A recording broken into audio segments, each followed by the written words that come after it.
নমস্কাৰ আৰম্ভ কৰিছো লাৰ্ণিং কিউবত আজিৰ ভিডিঅ'টো বিএড এন্ট্ৰেন্স যিসকলে প্ৰিপাৰেচন কৰি আছে বা কৰিম বুলি ভাবিছে সকলোৰে কাৰণে আজিৰ ভিডিঅ'টো যিসকলে গভৰ্ণমেণ্ট কলেজ এখনত চিট ল'ব বিচাৰে তেওঁলোকৰ কাৰণে আজিৰ ভিডিঅ'টো মই নিজেও যিহেতু এখন গভৰ্ণমেণ্ট বিএড কলেজৰ পৰা পাছ কৰিছো সেই কাৰণে কিছু কথা শ্বেয়াৰ কৰিম বুলি ভাবিছো কি মিষ্টেক এই প্ৰিপাৰেচনৰ সময়ছোৱাত আমি এভয়েড কৰি চলিব লাগে সেই বিষয়ে কথা পাতিম গতিকে আহক আমি আৰম্ভ কৰো প্ৰথম কথা এই বিএড এন্ট্ৰেন্স আমি যে প্ৰিপাৰেচন কৰিবলৈ আগবাঢ়িছো বা আৰম্ভ কৰিছো বা কোনোবাই কৰিম বুলি ভাবিছে সেইটো কেৱল বিএড এন্ট্ৰেন্সৰ প্ৰিপাৰেচনে নহয় সি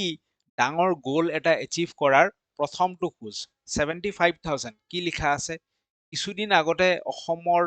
মুখ্যমন্ত্ৰী হিমন্ত বিশ্ব শৰ্মা ডাঙৰীয়া তেখেতে এনাউন্স কৰিছে যে অসমত আহিবলগীয়া সময়ত 75,000 টিচাৰ ভেকেঞ্চিজ মোকলাই দিব বিভিন্ন এলপি ইউপি হাই স্কুল কলেজৰ প্ৰফেচৰ সকলোখিনি লগ লাগি 75,000 ভেকেঞ্চি এটা সৰু সংখ্যা নহয় গতিকে সকলোৱে সুযোগ পাব 2026ত এনেকুৱা নহয় যে 75,000 এক বছৰতে উলিয়াই দিব 75,000 ষ্টেপ বাই ষ্টেপ 2 3 4 5 বছৰত উলিয়াব গতিকে ইয়াৰ সুযোগ সকলোৱে লাভ কৰিব তাৰে প্ৰিপাৰেচন আমি এতিয়াৰ পৰাই আৰম্ভ কৰিব লাগে ফাৰ্ষ্ট ষ্টেপটো হৈছে আমি বিএড এন্ট্ৰেন্সৰ প্ৰিপাৰেচন কৰি এখন ভাল বিএড কলেজত নাম লগোৱাটো ঠিক আছে সো ভিজন এটা আগত ৰাখি ফেলে আমি চলিবলৈ বৰ্তমান সুযোগ পাইছো এটা এটা ভিডিঅ' চালো নৰেন্দ্ৰ মোদী ডাঙৰীয়া তেখেত ভাৰতৰ প্ৰধানমন্ত্ৰী নৰেন্দ্ৰ মোদী তেখেত কেতিয়া প্ৰধানমন্ত্ৰী হৈছিল 2014 চনত ঠিক আছে কিন্তু সেই ভিডিঅ'টোত কৈছিল যে তেখেতৰ প্ৰিপাৰেচন প্ৰধানমন্ত্ৰী হোৱাৰ প্ৰিপাৰেচন 2007 8 9 সিমান মানৰ পৰা ষ্টাৰ্ট হৈ গৈছে প্ৰথমতে তেওঁ কি আছিল গুজৰাটত এজন ষ্টেট লেভেল লিডাৰ আছিল ঠিক আছে কিন্তু সেই 2008 9 সেইখিনি সময়তে ষ্টেট লেভেল লিডাৰ হৈও তেওঁ কনষ্টেণ্টলি কি কৰিছিল নেশ্যনেল লেভেল যিসকল লিডাৰ আছিল সেই সময়ত সোনিয়া গান্ধী মনমোহন সিং কনষ্টেণ্টলি তেওঁলোকৰ এগেইনষ্টত বক্তব্য ৰাখিছিল সকলো কাম কাজবোৰ যেন তেওঁলোকৰ এগেইনষ্টত কৰি আছে তেওঁলোকৰ দুখবোৰ যেন আঙুলিয়াই দি আছে সেই বস্তুটো মানে ষ্টেট লেভেল হৈও তেওঁ কম্পিটিশ্যন কাৰ লগত কৰি আছিল নেশ্যনেল লেভেলৰ লগত কিহৰ কাৰণে তেওঁ সেই সময়ছোৱাতে যেতিয়া প্ৰধানমন্ত্ৰী হৈছিল তাৰে 7-8 বছৰ আগতেই তাৰ প্ৰিপাৰেচন আৰম্ভ কৰি দিছিল সেই ধৰণে যিহেতু আহিবলগীয়া সময়ত হিউজ ভেকেঞ্চি ওলাব ঠিক আছে গতিকে তাৰ প্ৰিপাৰেচন আৰম্ভ কৰিছো হিচাপত ভাবি লৈ আমি বিএড এন্ট্ৰেন্সৰ প্ৰিপাৰেচন কৰিব লাগে প্ৰথম কথা সেইটো এতিয়া আমি আৰম্ভ কৰিছো ভিডিঅ'ৰ মূল টপিকলৈকে সেয়া হৈছে যে কি মিষ্টেক আমি এভয়েড কৰা উচিত নহয় ফাৰ্ষ্ট মিষ্টেকটো হৈছে ডিলে ইয়ৰ প্ৰিপাৰেচন আমি দেৰি কৰিব নালাগে কিয় দেৰি কৰিব নালাগে তাৰ কাৰণটো হৈছে আমি যদি এনেকে ভাবি লওঁ যে বিএড এন্ট্ৰেন্সৰ যিখন মেৰিট লিষ্ট থাকিব যিখন মেৰিট লিষ্ট পাব্লিছ হ'ব ধৰি ললো যে মেৰিট লিষ্টখন অলৰেডি ৰেডি হৈ আছে ইউনিভাৰ্চিটিত ক'ৰবাত পৰি আছে কেৱল সেইখন আপলোড কৰা নাই মেৰিট লিষ্টখন ৰেডি হৈ আছে কিন্তু বৰ্তমান মেৰিট লিষ্টখন এডিটেবল ষ্টেজত আছে তাক আমি এডিট কৰিব পাৰো কাৰোবাৰ নামটো ওপৰত উঠাই দিব পাৰো কাৰোবাৰ নামটো তলত পেলাব পাৰো যিমানে আমি আমাৰ প্ৰিপাৰেচন দেৰি কৰিম কি হ'ব আমাৰ নামটো ড্ৰপ হৈ গৈ থাকিব আমাৰ নামটো তলত নামি আহি থাকিব আৰু যিমানে আমি কনষ্টেণ্ট ডেইলি প্ৰিপাৰেচন কৰি গৈ থাকিম আমাৰ নামটো সেই মেৰিট লিষ্টখনৰ পৰা ওপৰত উঠি গৈ থাকিব বুজিছো so merit list already ready হৈ আছে এনেকুৱা নহয় যে ৰিজাল্টৰ পিছত আহিব অলৰেডি ৰেডি হৈ আছে কেৱল আমাৰ লগত এডিট অপচন এটা আছে আমি আমাৰ নামটো তলত পেলাম নে ওপৰত উঠাম সেই সুযোগটো আমাৰ লগত আছে গতিকে আমি প্ৰিপাৰেচন দেৰি কৰা উচিত নহয় যিহেতু পৰীক্ষা দিম বুলি ভাবিছো আমি কনষ্টেণ্ট প্ৰিপাৰেচন এটা সদায় অলপকে আমি পঢ়ি যাব লাগে বুজি পাইছো এই বছৰ কম্পিটিশ্যন টাফ হৈছে 150 মাৰ্কছ লৈও মানুহে চিট নোপোৱাৰ দৰে হাহাকাৰ অৱস্থা হৈছে লাষ্টত কিছুমানে ৱেইটিং লিষ্টৰ পৰা বা কিবা ধৰণে পাইছে বেলেগ কথা বাট কষ্ট কৰিবলগীয়া হৈছে আগত য'ত নেকি 110 120 মাৰ্ক পালেই ধুনীয়াকে চিট পাইছিল নেক্সট ইয়াৰ হয়তো বা এই বছৰটো হয়তো আৰু কম্পিটিশ্যন বাঢ়িব সেইকাৰণে আমি আমাৰ প্ৰিপাৰেচন এদিনো ৰখোৱা উচিত নহয় আমি কনষ্টেণ্ট প্ৰিপাৰেচন কৰি যাব লাগে আৰু প্ৰিপাৰেচন আৰম্ভ কৰাত আমি ডিলে কৰিব নালাগে বুজি পাইছো নহ'লে কি হ'ব আমাৰ ৰেংক ড্ৰপ হৈ গৈ থাকিব ৰেংক তলৰ ফালে নামি আহি গৈ থাকিব আৰু প্ৰিপাৰেচন কৰিবলৈ লাৰ্ণিং কিউবে গাইড বুকখন পাব্লিছ কৰি উলিয়াইছে ইতিমধ্যে বহুতে গম পাইছে বহুতে পাৰচেজ কৰিছে concept MCQ previous year question current affairs গোটেইখিনি সাঙুৰি ফেলে লাৰ্ণিং কিউবৰ এই গাইড বুকখন অনা হৈছে ইবুক আকাৰে পাব স্ক্ৰীনত যেটো নাম্বাৰ আছে সেই নাম্বাৰটোত হোৱাটছএপ কৰিলে 149 ৰুপিজত ইবুক আকাৰে প্ৰিপাৰেচন আৰম্ভ কৰিবলৈ এই গাইডবুকখন আপোনালোকে পাব ঠিক আছে বিএডৰ সম্পূৰ্ণ সিলেবাস কভাৰ কৰি ফেলে এই গাইডবুকখন তৈয়াৰ কৰি উলিওৱা হৈছে নেক্সট পইণ্টলৈকে আমি আহিছো হিয়া হৈছে আমাৰ সুপাৰফিশিয়াল ষ্টাডি বা ফ্লাফি ষ্টাডি উপৰে উপৰে পঢ়া ঘৰৰ মানুহে ভাবি আছে খুব পঢ়িছে আমাৰ ছোৱালীজনীয়ে আমাৰ ল'ৰাটোৱে খুব পঢ়িছে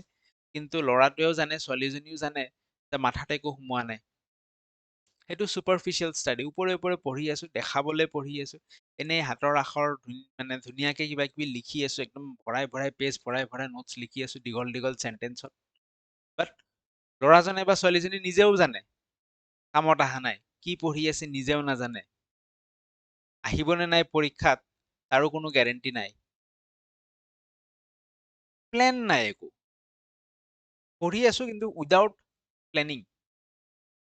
বা আমি বহুত ফাষ্ট কিবা কিবি লৈ আহিছো পলিটি পঢ়িবলৈ সময় আমাৰ হাতত নাই লক্ষ্মীকান্ত কিতাপখন উঠাই লৈ আহিছো সেইখনৰ পৰাই পঢ়িবলৈ আৰম্ভ কৰিছো এই ধৰণৰ সুপাৰফিশিয়াল ষ্টাডিজ বা ফ্লাফি সেই হাৱাবাজি টাইপ ষ্টাডি উপৰে উপৰে পঢ়া সেইবোৰ আমি এভয়েড কৰিব লাগে যেটো কয় স্মাৰ্ট ষ্টাডি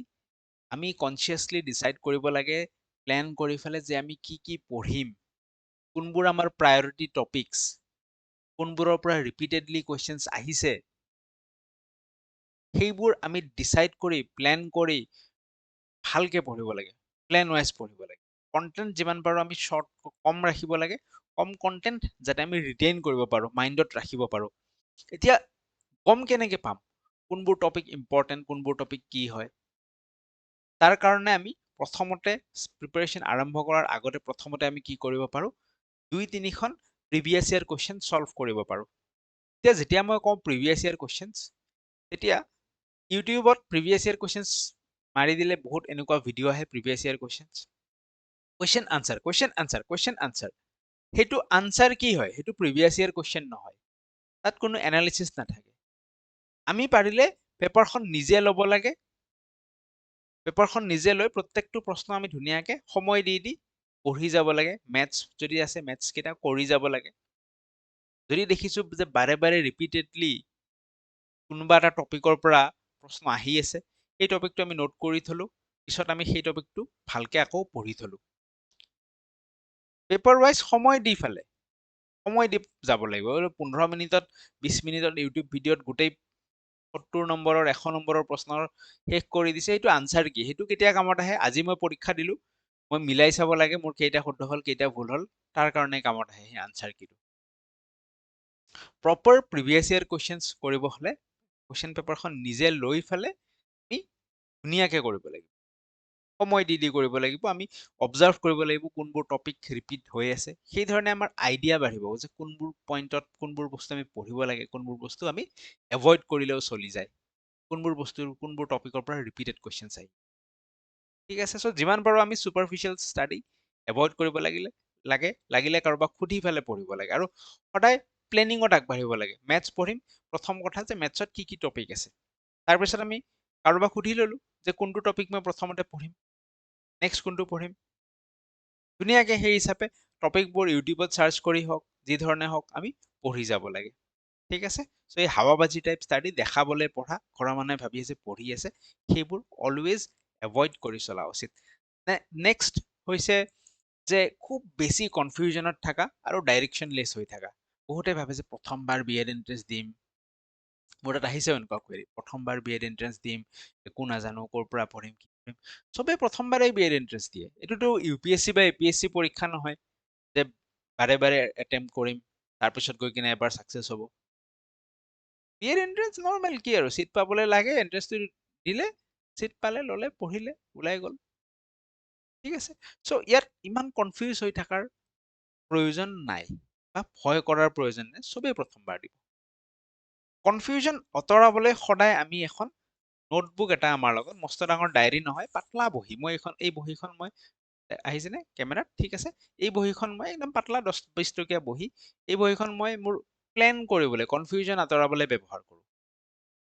মস্ত ধুম ডায়েৰী নহয় যে মোৰ কি কি কৰিবলগীয়া কাম আছে সেই কামবিলাক মই লিখো সদায় লিখো লিখাৰ পিছত মই মাৰ্কিং কৰোঁ যে মোৰ প্ৰায়ৰিটি কাম কোনটো বা মই ৰঙা কলমেদি মাৰ্ক কৰি দিলো প্ৰায়ৰিটি কাম কোনটো ঠিক আছে সাপোজ মোৰ অমুক অমুক অমুক অমুক কাম কৰিবলগীয়া আছে বা অমুক অমুক মোৰ পঢ়িবলগীয়া আছে ষ্টুডেন্ট যদি হয় ঠিক আছে তাৰপিছত মই প্ৰথমতে মোৰ কৰিবলগীয়া কি কি আছে মই সব লিখিম দেন মই তাক প্ৰায়ৰিটাইজ কৰিম বা কোনটো বস্তুৱে এক্সামত কমন বেছিকে পৰিব কোনটো বস্তুৰ পৰা সেইনেকে প্ৰায়ৰিটাইজ ঠিক তেনেকে তোমালোকে যেতিয়া পঢ়িবা কি কি পঢ়িব লগা আছে গোটেই লিখি ললা তাৰপিছত প্ৰায়ৰিটাইজ কোনটো আগত পঢ়িলে বেছি বেনিফিট হ'ব মেথছ পঢ়িব গৈছা 10টা টপিক পঢ়িব লাগে লিখি ললা দেন প্ৰায়ৰিটাইজ কৰিব লাগিব কোনটো টপিক আগত পঢ়িম তেতিয়া আমাৰ কনফিউজনবোৰ আঁতৰি থাকে চব একেলগে যদি আমি এজ এ হোল ভাবিব যাওঁ তেতিয়াহ'লে আমাৰ কনফিউজন বহুত বেছি বাঢ়ি যায় ঠিক আছে তো সকলোৰে নতুন সেইকাৰণে আমি কি কৰিম ফাৰ্ষ্ট চিলেবাছ চাম টপিক আছে লিখিম দেন নিজেই ভাবিম অবজাৰ্ভ কৰিম যে কোনটো আগত পঢ়ো কোনটো পিছত পঢ়ো আৰু সদায় অলৱেজ নোটবুক চব বস্তু আমি লিখি লিখি কৰিম ঠিক আছে যি কাম কৰিম এভৰি পেজত লিখিম যে আজি মোৰ এইখিনি কৰিবলগীয়া আছে গোটেই আছেখিনি যদি মই মাইণ্ডত ৰাখি থওঁ কনফিউজনে বাহ ল'ব তাতে যি আছে লিখিম দেন মই সবটো কৰাটো পসিবল নহয় এটা দুটা তাৰে যিটো পসিবল এই সপ্তাহটোত মই যি এটা দুটা কৰিম সেইখিনি মই প্ৰায়ৰিটাইজ কৰিলো তাৰপিছত মই সেইখিনি কাম কৰিবলৈ আৰম্ভ কৰিলো এই ধৰণে আমি কনফিউজন আঁতৰাই ফেলে চলিব পাৰো ঠিক আছে বুজি পাইছো বাকি চেনেল সাবস্ক্ৰাইব কৰি থবা চেনেলটো ভিজিট কৰিলে তোমালে গম পাবা যে ইয়াত আমি বিএড এন্ট্ৰেন্সৰ ক্লাसेছ আৰম্ভ কৰিছো লগতে বিভিন্ন আপডেটৰ কাৰণে হোৱাটছএপ গ্ৰুপৰ লিংকো থাকিব তাতো তোমালোকে জইন হ'ব পাৰা যিকোনো ডাউট থাকিলে কমেন্ট সেকশনত জনাবা বাকি গাইডবুকখনৰ কথাটো কৈছো গাইডবুকখন তোমালোকে ল'ব পাৰা স্ক্ৰিনত দিয়া নাম্বাৰত হোৱাটছএপ কৰিবা ইয়াত প্ৰিভিয়াছ ইয়াৰ কোৱেশ্চনছৰ কথাও যে কৈছো প্ৰিভিয়াছ ইয়াৰ কোৱেশ্চনছ ইয়াত পাই যাবা 7খনকৈ প্ৰিভিয়াছ ইয়াৰ কোৱেশ্চনছ এড কৰিছো প্ৰথমতে দুখনমান চাই ললা আইডিয়া পাই গলা ন কোনবোৰ টপিক বেছি ইম্পৰ্টেন্ট কোনবোৰ কি কথা এই ধৰণে আগবাঢ়িবলৈ সুবিধা হ'ব সুযোগ হ'ব so that's all for today thank you so much পুনৰ লগ পাম নেক্সট ভিডিঅ'ত নেক্সট কেইটামান ভিডিঅ' আমি পুনৰ ক্লাছৰ ওপৰত ভিডিঅ' আনিম ঠিক আছে বিভিন্ন ক্লাছেছ বিভিন্ন টপিক আমি কৰিম থেংক ইউ